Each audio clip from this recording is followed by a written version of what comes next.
आज हम पढ़ेंगे संबंध बोधक अव्यय के प्रश्न उत्तर। ठीक है, इसमें पहला प्रश्न है संबंध बोधक शब्दों पर गोला लगाओ तथा उन्हें दिए गए स्थान पर लिखो। जैसे कि घर के पास नीम के पेड़ हैं, तो के पास क्या है, संबंध बोधक। इसी प्रकार पेड़ के नीचे गाय सो रही है, तो यहाँ पे भी के नीचे संबंध बोधक है। मेज के ऊपर, यहाँ पे के ऊपर संबंध बोधक है, गोला लगा लीजिए इसमें भी। और विद्यालय के चारों ओर, तो के चारों ओर संबंध बोधक है।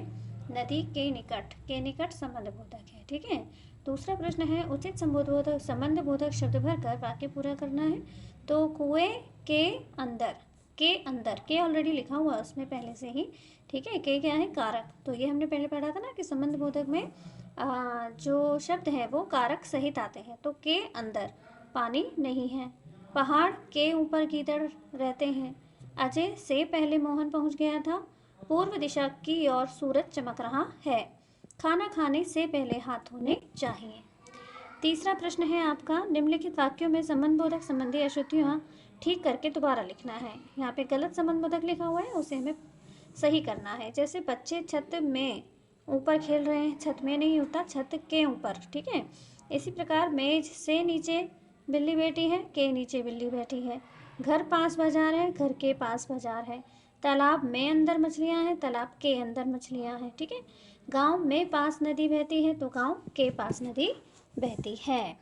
ठीक है, फिर है आपका अजय से अपेक्षा अमित होशियार है, तो अजय की अपेक्षा अमित होशियार है। ठीक है, फिर है आपका चौथा प्रश्न, रंगीन शब्द संबंध बोधक हैं या क्रिया विशेषण, ये हमें बताना है। हमने अंतर पढ़ा था ना क्रिया विशेषण संबंध बोधक में, कि संबंध बोधक अधिकतर कारक सहित आते हैं, जैसे के, से, है ना, और क्रिया विशेषण कारक नहीं होते हैं। क्रिया विशेषण सीधे क्रिया की विशेषता बताते हैं, क्रिया के आगे आते हैं, और संबंध बोधक संबंध बताते हैं। ठीक है, संज्ञा या सर्वनाम का वाक्य के अन्य भाग से। तो देखिए, बाहर खेलो, यहाँ पे खेलने की विशेषता बता रहा है, तो ये क्रिया विशेषण है। पेड़ के नीचे घोड़ा खड़ा है, के नीचे संबंध बोधक है। घोड़ा पेड़ के नीचे खड़ा है, दोनों ही वाक्य कुछ कुछ एक ही प्रकार से हैं, तो ये भी क्या है, संबंध बोधक है। ठीक है, चूहा अलमारी के अंदर घुस गया, संबंध बोधक है। घर के बाहर कार खड़ी है, ये भी संबंध बोधक है, क्योंकि के बाहर कारक सहित है और घर का कार से संबंध बता रहा है। ठीक है, अब आपका है पांचवा प्रश्न, बहुविकल्पी प्रश्न है ये। इसमें वो कह रहा है कि नीचे दिए गए प्रश्नों के सही उत्तर पर सही का निशान लगाना है। जैसे संज्ञा या सर्वनाम का शेष वाक्य के साथ संबंध जोड़ने वाला शब्द क्या कहलाता है, संबंध बोधक कहलाता है। ये संबंध बोधक की परिभाषा है।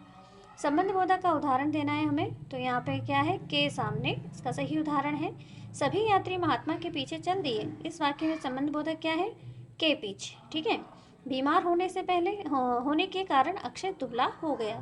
इस वाक्य में संबंध बोधक क्या है, के कारण। ठीक है, समझ में आया, यहाँ पे के कारण क्या है, संबंध बोधक है।